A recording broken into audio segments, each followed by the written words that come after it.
I feel like by doing my first Forsyth ballet, I'm definitely accomplishing a life goal. It's something that I will remember forever. When we first started working on Pop Arts, I initially was working with Roddy, so I've been working with him through the entire process.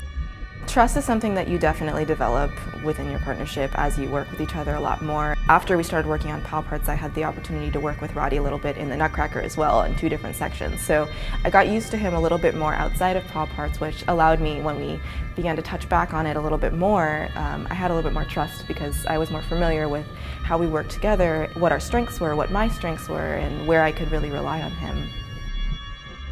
I think Pop Arts as a whole is kind of a complicated ballet because there are so many counts and there are so many different sections involved in the ballet and there's so many people involved, and the partnering is just another part of that.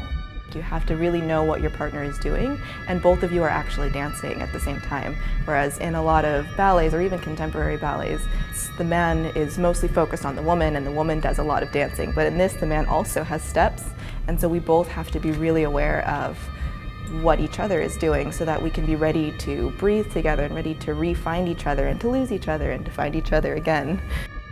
Working with Bill is a really fun process. I was terrified because he's someone that's so well known and I've always wanted to work with him. I've worked with people that have worked under him, so I was familiar with his movement style, so to speak, but working with him I was really scared, and then when he came into the studio he was just so open and interested in seeing each person as an individual and the way that they move as an artist and the way that they move out of things if it doesn't work, or figuring things out for yourself. I think that once I get through Pop Art, I'm going to feel a huge sense of relief and accomplishment. I'm going to be really proud, and I feel like every time that I tackle one of his works from here going forward, I'm going to feel confident and excited and just smarter, stronger.